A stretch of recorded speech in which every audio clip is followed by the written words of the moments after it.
Hey, yeah, super legends, superheroes, and superstars. My name's Dr. Dre, but yes, without the doctor part. You're tuned in to Hot Hire, which is the #1 place if you're looking to move forward faster in your job search. So today, boom, I've got two special guests. These two people are incredible humans.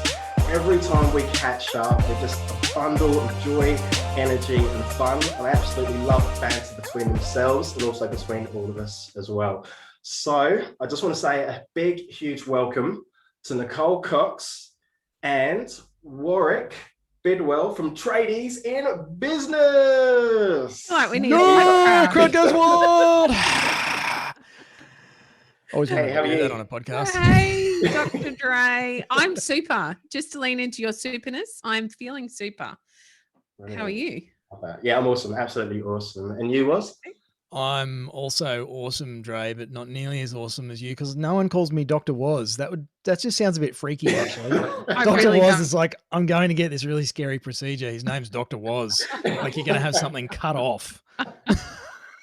Like Dr. No, only worse.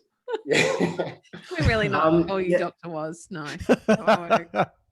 Yeah, so all right, so I just want to say a massive thank you. So I've been on your podcast and also I've presented a masterclass for you guys as well, which was just like phenomenal.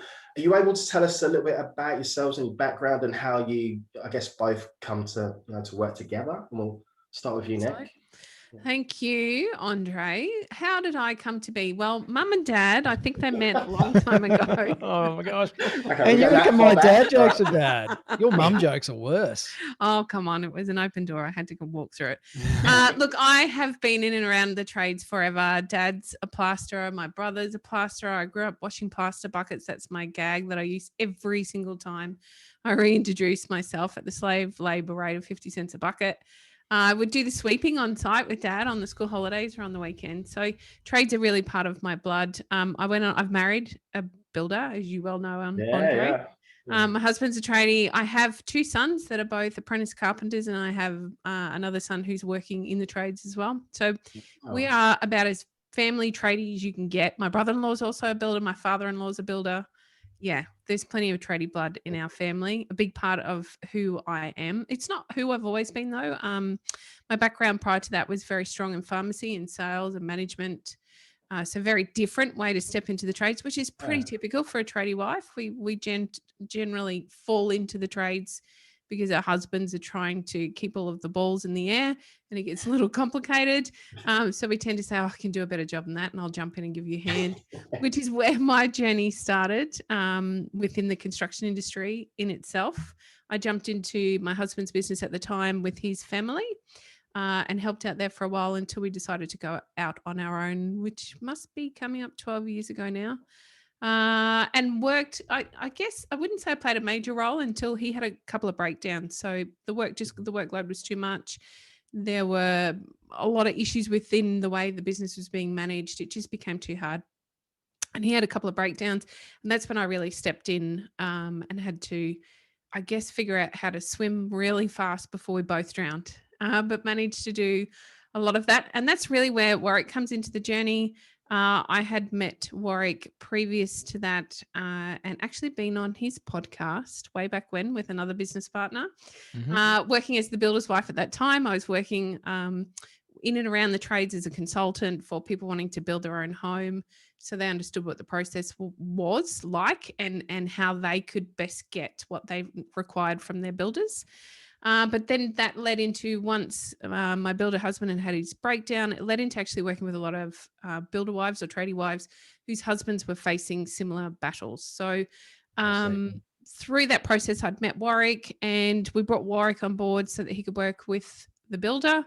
And I didn't get in trouble for saying all the things that Warrick then said. It was Warrick that was in trouble and thus created a fantastic friendship. We'd been good mates ever since. And we came together almost 4 years ago with a very interesting story. But I should let Warrick talk a bit about himself before I spill the beans on our funny story of how we decided we'd go into business together. That's okay. I'm doing something unusual, which is not speaking over the top of Coxie and jumping in the driver's seat. It's like, I'll drive. So thanks, Nic, and thanks, Dre. Great to be chatting with you again, mate. Always enjoy our chats as well. Yeah. Look, I was born into a very long line of blue collar family. Uncles, grandfathers, great grandfathers. In fact, I've had a look at my lineage, and it goes all the way back to England, where a lot of my family originally came from on one side. Yeah. And basically all tradespeople, wheelwrights and all sorts of stuff. So we were very much that working class, blue collar family. I naturally felt drawn to that. That was my birthright, I suppose. And Yeah. my dad was a carpenter. I often refer to him as a builder, but I realize, he never actually did what a modern version of a builder is. He didn't build houses for other people, and yet he worked on building sites his whole life. He was a bit of a jack of all trades. And so I was the oldest son, looked up to him, wanted to do the same thing, following dad's footsteps. I wanted to be a carpenter, a builder, or a motor mechanic like my grandfather on my mother's side, because loved my pop, and he was a motor mechanic his whole life. So they were my choices at 15. Hated school, despite Yeah. being academically, I won't say gifted, but very proficient, and that got me. I was the smallest kid in school until I left senior. So that made me the result of a lot of bullying, as it's called these days, Yeah. and getting picked last for the basketball team. Uh, so I actually became quite good at the intellectual side of school. Didn't like it at all, and when I told my parents I was going to be a builder just like Dad, Dad said, "No, you're not." He used a few other choice words, but he Yeah. said, "No, you're not. You'll end up broke and physically wrecked if you actually go on the tools." So I went to university, studied business, majored in accounting. Boring, boring, boring topics for a teenage bloke. And I survived about 18 months in accounting out of university. Interestingly enough, working for a major building supplies company in Australia was my first job, Oh. and took a job as a building rep. So I was selling white goods to project builders and developers for the Oh, next okay. 5 or Yep. 6 years.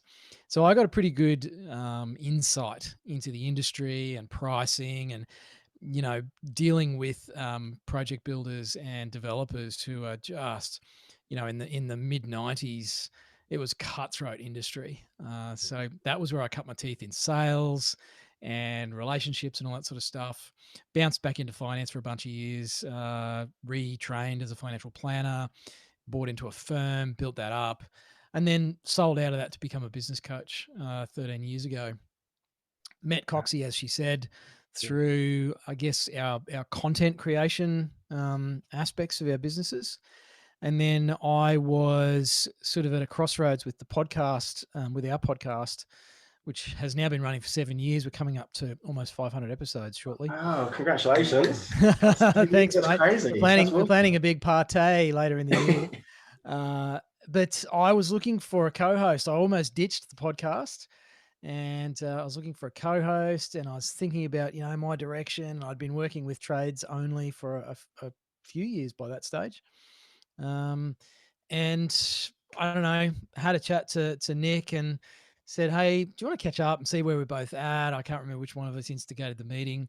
We lived about 2 hours from each other by Mm. road, so we set a meeting point in neutral territory, halfway between both of our offices, which is our homes, uh, at a roadside service station. We both shared a really crappy cup of coffee This is in the so middle funny. of a truck stop, and that was where Tradies in Business was born. So that's our funny story on the side of the road in a truck stop. And here we are. We've worked with hundreds and hundreds of trade business owners. I'm passionate about helping trade business owners avoid the future that became my dad's, which was literally worked himself into the ground. I didn't have a very good relationship with him my entire life. He ended up very unwell, both physically and mentally. And sadly, that took its toll on him last year at 77. We lost Dad to the side effects of that, which were obviously catastrophic. So yeah, I'm very, very passionate about working with trade business owners to unlock the opportunity that they all have through. And here's the big segue, I guess. Things like recruitment, hiring people, leveraging other people's time. It's such a misunderstood and misused opportunity for self-employed tradespeople and any business owner who is self-employed to go from that to what I've always called over the years to being a true business owner. Yeah. So I think that term business owner gets misused. It's a misnomer for a lot of us who are self-employed, and that's totally cool if you're the woman or the man in the van or on the tools or behind the computer doing the thing and getting paid for the thing that you do.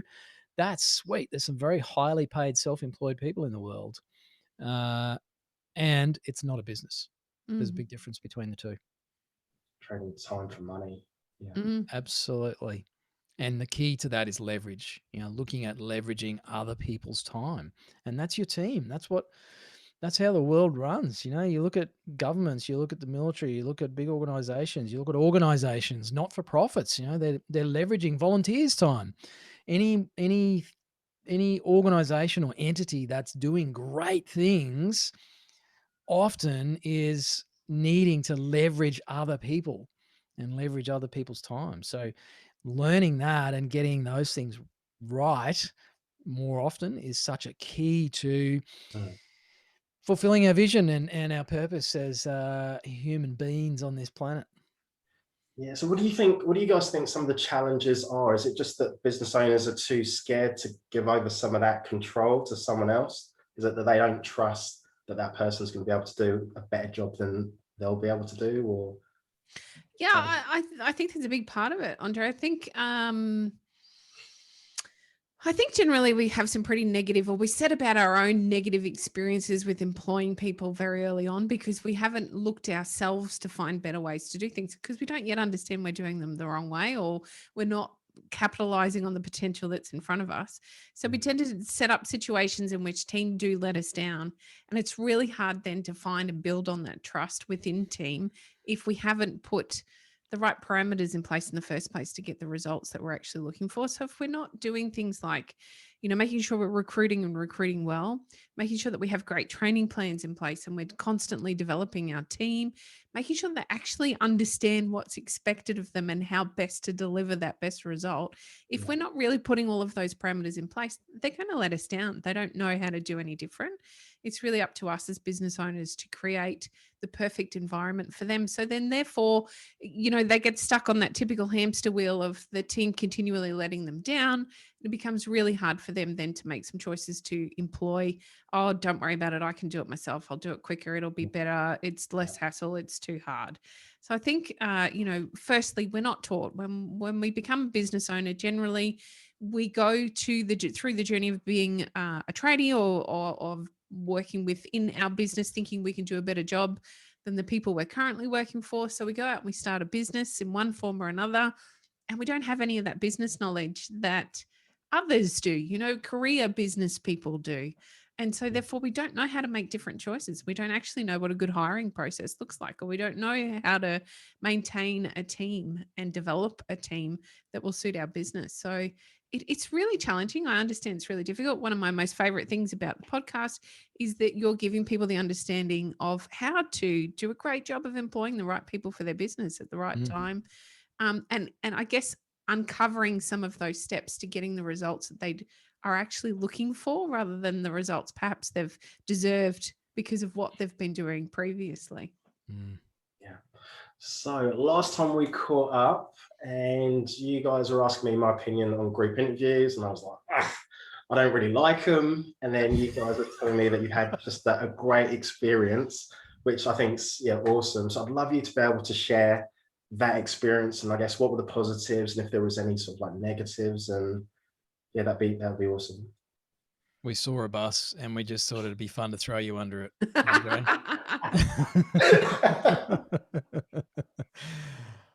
Group interviews. Yeah, look, I think Nic and I will have slightly different history behind arriving at a common agreement that this is the way to do things, at least as far as we're concerned, for our followers and the industry that we specialize in, which is trades, of course. And having said that, I've done them. When I first started out as a business coach over 13 years ago, I worked with all industries. So everything from child psychologists to cafes, retail businesses, manufacturing, trades, professional services, you name it. I even worked with, a car wash business. And so group interviews for me ticked a few boxes. They save time for the business owner as much as anything else. And I know that sounds a little bit perhaps self-centered from a business owner's perspective, and business owners or self-employed people who are trying to, build a team, they're busy. They got lots on their plate, and to shortlist 6 people for a role and then spend an hour or more with each of those 6 people inside of a week, that destroys a hell of a lot of billable hours that they could be actually making money to pay for the next solution in their growth to becoming a true business owner. So group interviews actually are a better form of leverage. We can interview everybody all at once in 60 to 90 minutes. So that's one big reason behind why I've always encouraged people to do that. The other reason is when I was back in employee land, I actually went through group interviews myself. And while I found a couple of them quite intimidating because I was a young guy and I lacked a fair bit of confidence in my younger years, I just noticed that while I didn't get the jobs, it was because I didn't actually have the confidence. And that was a key aspect of what the employer was looking for. Yeah. They wanted someone who had the smarts and the dynamism and could actually say words straight as well. Could speak proper English. And so I just had that in my own experience. And then having run a number of businesses over the years and ran an accounting business and worked with a lot of small business owners, it just made sense to me that if I looked at all of the contestants all at the same time, I could actually make a real-time decision on, I'm comparing this person with that person now, rather than I interview you today and then I've only got time to see the next person in 2 days' time, and then I got to wait till next week to see the other 3 people. And by the time I get to the end of 10 days or 14 days of interviews, the last person I interviewed probably seems the best because they're the only one I can remember. And I'm reading my notes. I'm like, the guy with the green jumper, was he good or not? I can't really remember what he was talking about. Did he have the dog that ran away? I'm not sure. So I just felt it was fairer to the applicants that they all got to speak at the same time. They all got me on the same day as the interviewer. And so I felt like it was actually a more equitable approach to that whole process than the traditional. And I know I'm just, I'm urinating all over your party here, Dre. I'm not sure if we're allowed to swear on your podcast, mate. I probably just made a meal of it anyway. But to me, it always made sense. And look, anecdotally, the results have always been there, even in the feedback from applicants. I've been approached, having run these for clients over the years, I've had messages from unsuccessful applicants finding me as the business coach online because I didn't have my details. Obviously knew my name and everything from the interview, dropping me emails saying, "Hey Warrick, just wanted to say thanks so much for running the interview for XYZ client. Disappointed didn't get the job, and just wanted to say while I was really scared to start with, that was really good and you ran it really well, and I actually can see why you do that, and I have a lot more confidence now going into the next one." So yeah, that's kind of my perspective on group interviews.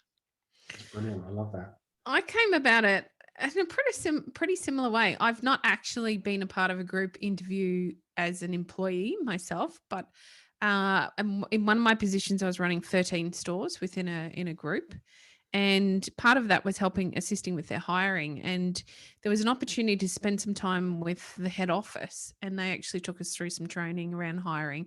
It was there that they identified that doing a group interview was A, the fairest way to do it, B, the most economical in terms of time, and it would generate a better result because we were seeing more of their natural personality from the candidates right then and there.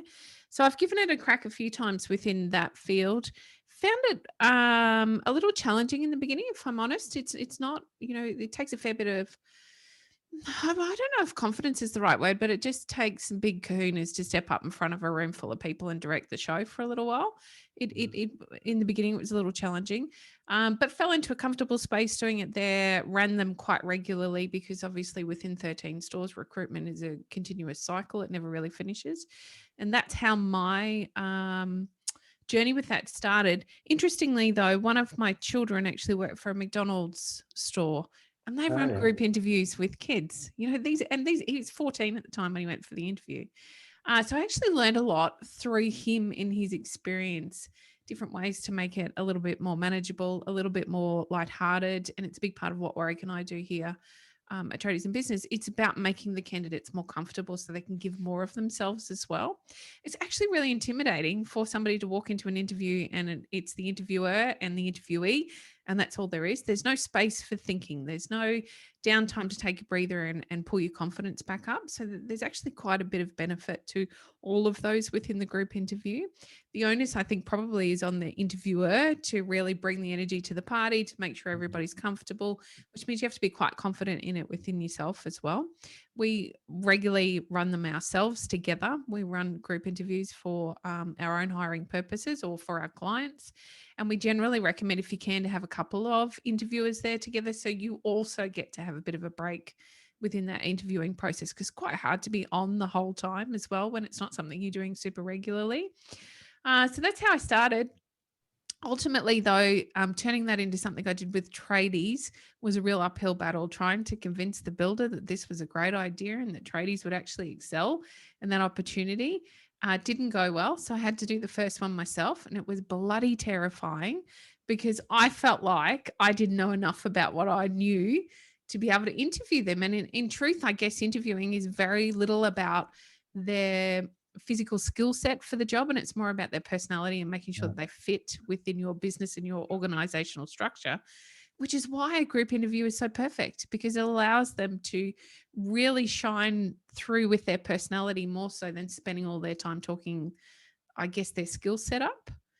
When you're in a group, people they feel uncomfortable, I guess, which is the benefit for us as employers. They're trying to push their personalities forward or they're shrinking back. So depending on the person that you're looking for to fit that hole in your team, obviously helps you with that decision, I suppose, through that group interview. If you're looking for that really gregarious person who can jump up and go first every time, but might support others by helping to bring them up to the table and have a conversation as well, then you're going to find that in a group interview. If you want that quiet person who's just going to sit there methodically doing their job, you will find them in a group interview. And when you're doing it one-on-one, it's almost impossible to identify those personality traits unless you're really clever with the questions that you're asking. And even then it can be bluffed time and time again. yeah. So putting them in that position where they're in a group means that they suddenly feel more off-center and uncomfortable, even though you're working hard to make them comfortable. But just in that beginning instance, then you're getting more of who they really are. And then as time goes on, they relax into who they are as well. And they continue to either push forward or shrink back or hover in the middle there. So yeah, exactly as Warrick referenced to, time saving's huge. Having the ability to have all the people in the space at the one time, so you're not trying to compare over a period of time, because you won't remember the first one. You just can't. It's nerve-wracking. It's uncomfortable for you as the business owner as well. We tend not to make as many detailed notes as we probably should do when we're doing them one-on-one, because we think, oh, I'll remember. It'll be all right. Oh, it'll be fine. I'll remember everything. And you just don't. So it really is the fairest thing for everybody in the space. Awesome. So do you guys have any advice so if there was, people watching that wanted to do a group interview, is there like a structure or a format that you guys would use or advise or suggest? Or Yeah. First thing is what Nicole's just been talking about, I think, is actually putting everyone at ease and speaking about the fear and the skepticism and the elephant in the room before you start, which is, this is not meant to intimidate. You're probably feeling apprehensive about this, and that's okay. So are we, as the people running the interview. This helps us achieve these benefits. And I think that's also part of, or has the spin-off benefit that applicants who are, the best fit for the role will see that as being a good thing, because they're like, oh, great, this business owner is actually thinking about their time leverage. And, I want to work for someone who's thinking about those sorts of things and not just working like a mad person, 60 hours a week or 80 hours a week. So it's almost advertising that you're a bit different as a business. You think about things differently, and also making sure that we communicate up front that the reason we're doing this, or the benefit of doing it this way, is that we get the best candidate for the role, and we want to make sure that it's a good fit. We want someone who's going to fit the business, and the business is going to fit them. We don't want to get this wrong because we remembered the last person and not the first. So it's fairer for all of us. And when you actually explain that to people, you can just see a lot of applicants, a lot of attendees just go, oh, yeah, that makes sense. And they relax a lot. The other thing I always try and do, and it comes from my old school sales training days, is that when people are laughing, they're buying. And so I always like to get a laugh early on, which is usually pretty easy for me, because mostly people just look at me and they hear the first 7 words that come out of my mouth and they're like, this guy's an idiot. So but if you get people laughing in the first, few minutes of the interview process, I do it through self-deprecation. It's probably not the best form of humor. It's worked really well for me as an escape strategy when I was getting bullied as a 13-year-old, and I still do it. So that just puts people at ease as well. I think for me, they're the most critical aspects of the whole thing, is how we start those group interviews. That's not easy for a lot of people. Not everyone is as funny as you, Dre. And so you might need to research some humor, like tell a dumb joke or something, but just do something to put people at ease, get a bit of a chuckle out of them, even if it's like my 10-year-old daughter who's like, oh, Dad, every time I tell a joke. That's okay too. If they're rolling their eyes going, oh my gosh, this guy, and it's kind of funny. From there on in, it's actually tell them what's going to happen. The positioning is really important. And that's something Nic and I teach our clients all the time, whether it's interviewing, sales, or whatever, is the positioning, so that they know what's coming. I like to also remind our people to give space in the interview for everyone to be who they are.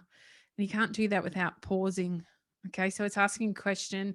There are times within the interview where we might direct it to make actual choices ourselves as the interviewers about who's going to answer the question first. And there are other times where we ask the question, we just let it sit and watch how it settles and see how everyone, I guess, responds to, oh, should I say something? No, I'm going to wait for her. I don't know what to do, So just allowing the space. We call it the power of the pause here at Tradies in Business, and we use it all the time in lots of different ways, because again, it's important that we make everybody comfortable, and it's when they're a little uncomfortable or the space is a little uncomfortable that they give us more of who they are. So just allowing for that space so everybody has an opportunity to show me who they are and how they respond to a little bit of pressure. Gives me, again, more of what I'm looking for. So yes, making them comfortable is super important, because it is a foreign, I guess, space to be working in for them, for most people, but then also including a bit of time for them to actually show me who they are.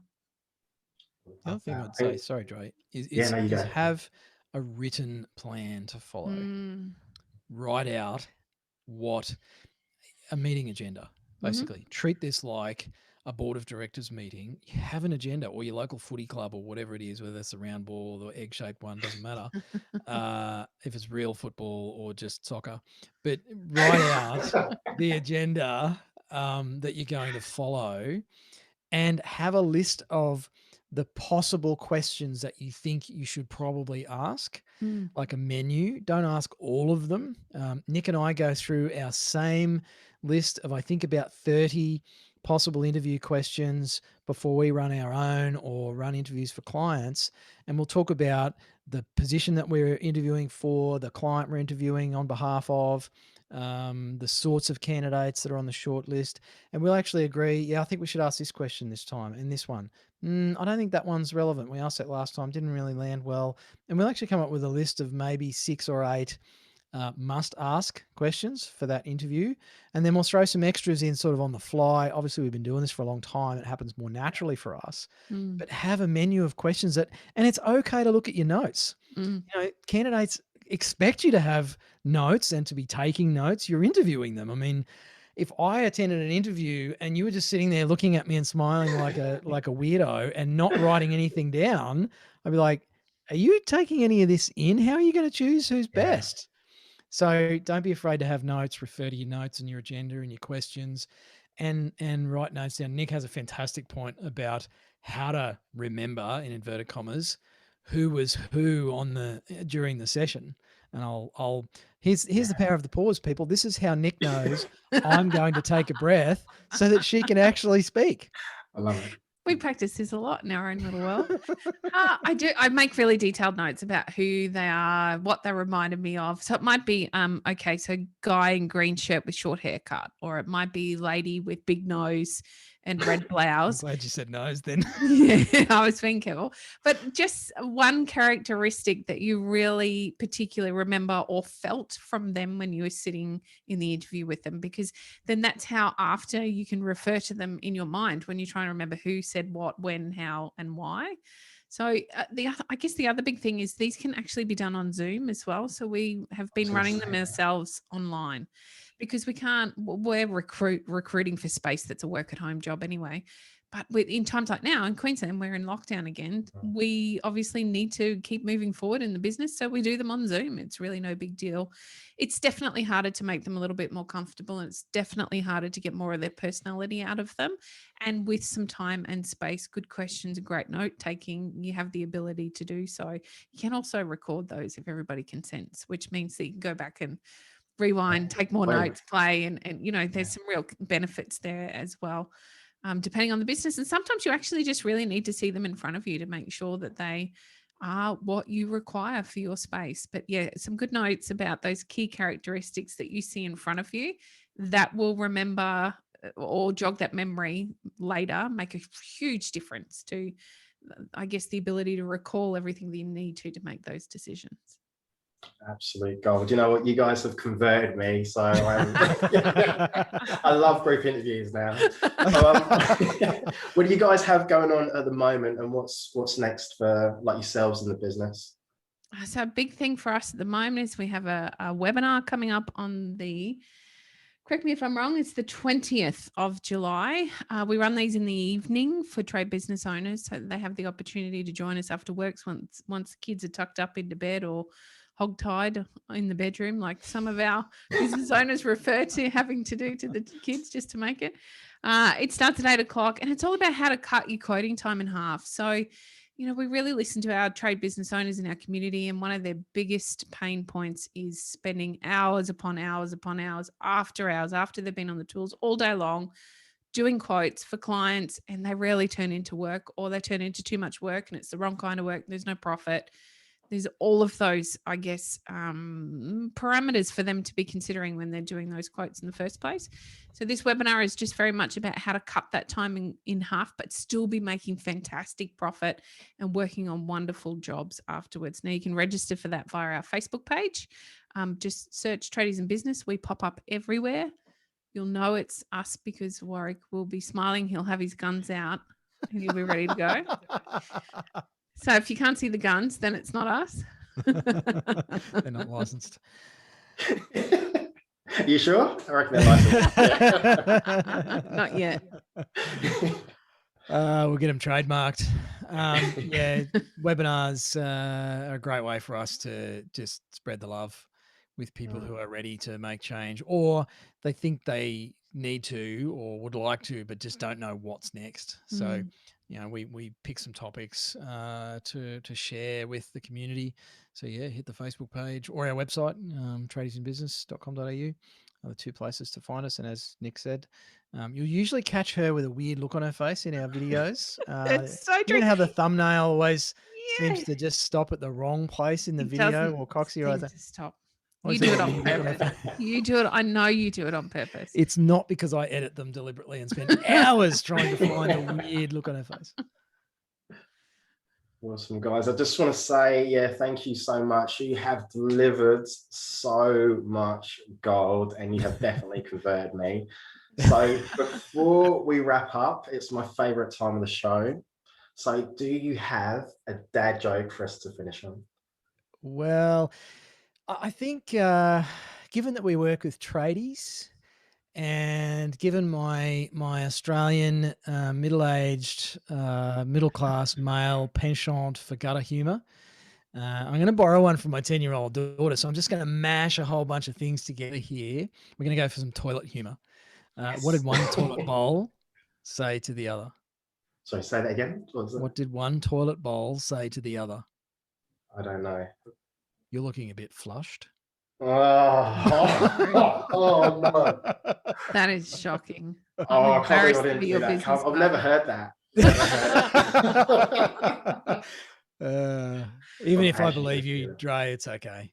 Still my friend. Guys, you've been absolutely incredible. You guys you're both incredibly switched on. I love what you're doing. It's so much fun whenever we catch up, and I love the banter as well. So just keep up the amazing work that you're doing. It's just absolutely brilliant. So yeah, we'll appreciate it.